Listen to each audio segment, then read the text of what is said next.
Good morning, students. Today we are going to see Unit 5 poem, The River. It is written by Caroline Ann Bowles. Have you been to a river?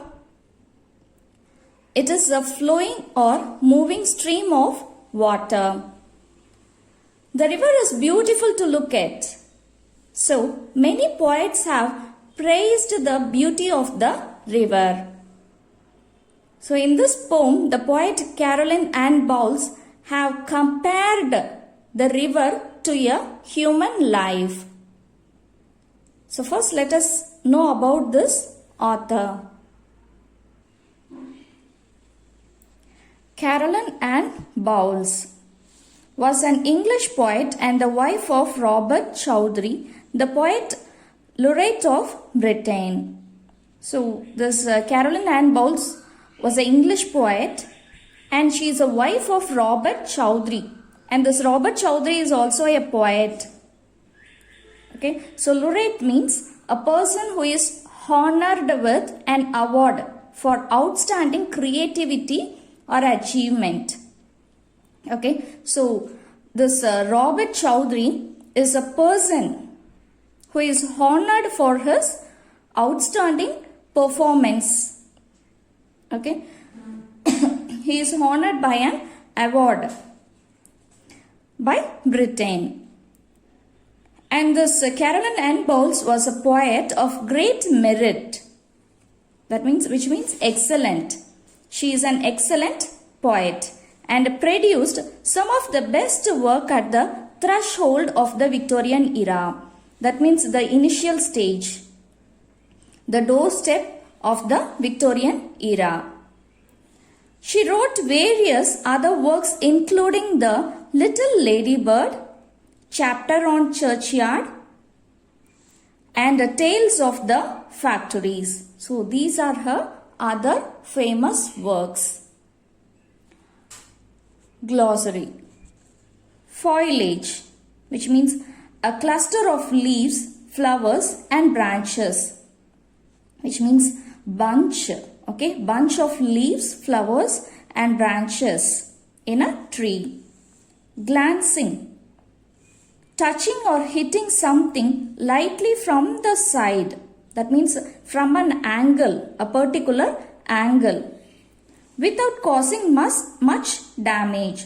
So, touching or hitting something lightly from a particular angle without causing any damage or without making any disturbance. Swelling, becoming greater in intensity or volume. That means bulging. In other words, we can have this word bulge. So whenever we hit on something, our muscles used to get bulge, isn't it? We get pain and our muscles used to get bulge. So that is known as swelling. Rose banks. So river banks where roses appear along. So river banks where roses are grown. Impetuous. So acting quickly and without thought or care. So sometimes we used to do work or act quickly without thinking or caring what is around. Tending, going in a particular way, in a particular path, in a specific way. Headlong, with the head first and the rest of the body following. For example, when the snake moves, its head part goes first, it moves first and the body is taken away and the tail part, like that. So head along, head first and the rest of the body following the head. Hath, in the past, the third person singular form of the word have. So this word hath is not used nowadays. Okay, so during past the people used this word hath for instead of have. Okay, for third person singular. eternity. Life continuing without end after death. So after death also the life is continuing. In this poem, the poet Caroline Ann Bowles have compared the river to human life. So in the first stanza, the poet compares the river to a child who is playing hide and seek. And in the second stanza, the river is compared to a young man who is very brave to go anywhere in this world. In the third stanza, the poet compares river to a hard-working man. And the fourth stanza, the river is compared to human life. So the poet is comparing the river to a human life on the whole, in a stage by stage. As a child, as a young man, as a hardworking man, and finally on the whole. Stanza 1. River, river, little river, bright you sparkle on your way, o'er the yellow pebbles dancing, through the flowers and foliage glancing like a child at play. So in this first stanza, the poet says that the river looks very bright. It looks very bright, and the water, it glitters and sparkles while it moves on its way. Okay, it glitters like a star. Glitters and sparkle like a star when it moves along its way. And it runs over pebbles. Okay, so pebbles are small, beautiful round stones in a river. I think we have seen it. Okay, it looks very beautiful. We also use it in our fish tanks, isn't it? So that such stones are known as pebbles.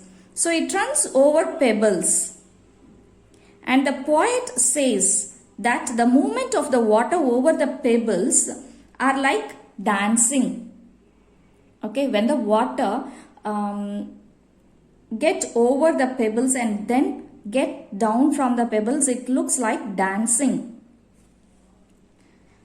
The water runs through leaves, flowers, and branches, taking a quick look. It's like it is visiting the leaves, flowers, and branches for a fraction of a second, and it moves along its way. So thus the poet compares the river to a playful child.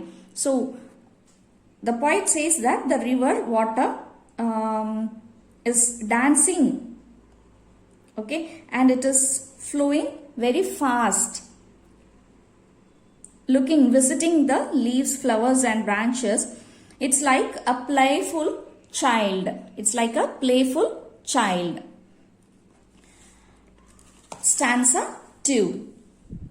River, river, swelling river, on you rush through rough and smooth, louder, faster, brawling, leaping, over rocks by rose banks, sweeping like impetuous youth. So due to flood, the river water become larger and broader. Okay, when there is a high flow of water, a large amount of water, it becomes larger and broader. It increases in size. Okay, so during that time, the flood water runs very fast in a harsh manner. Okay, over rough and smooth ground.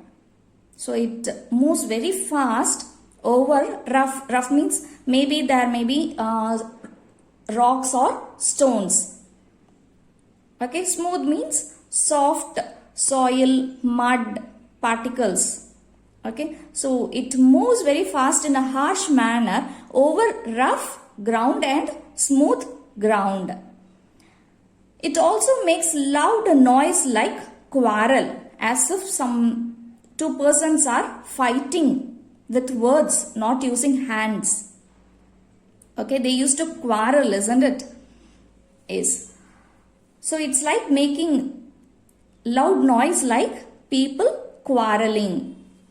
And it jumps over rocks and runs through rose bushes which is grown near the banks of the river. So it jumps over the rocks. Okay, it runs over the rocks and also by through the rose bushes.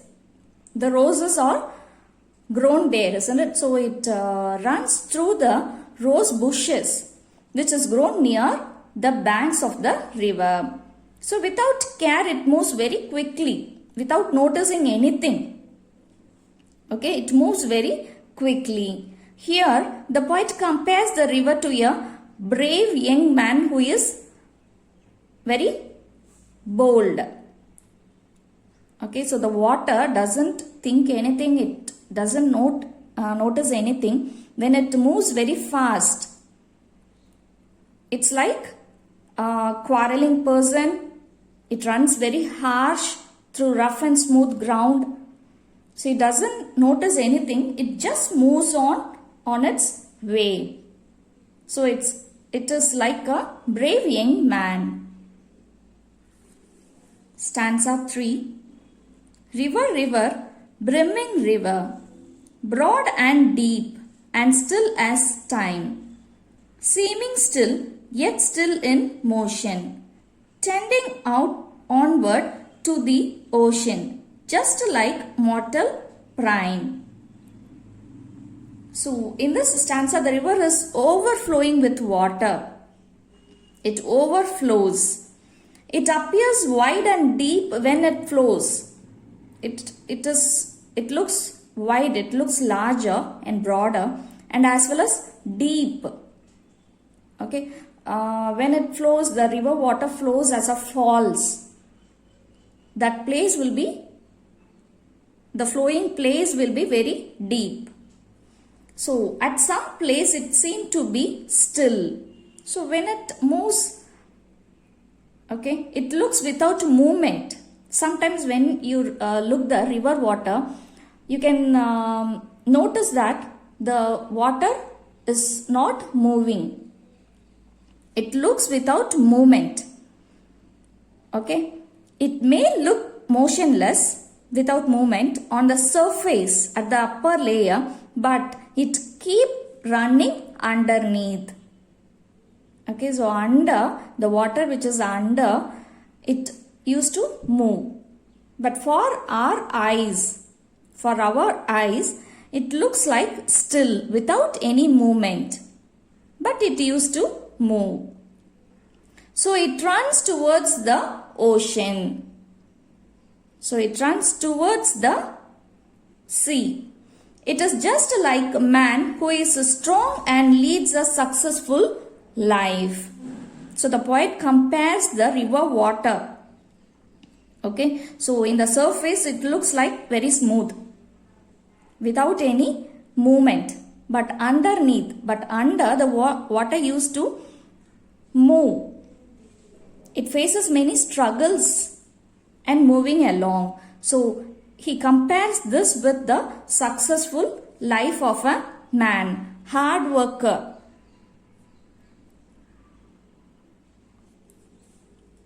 Stanza 4.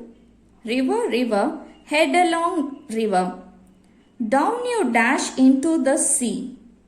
See that line hath never sounded. See that sail hath never rounded, like eternity.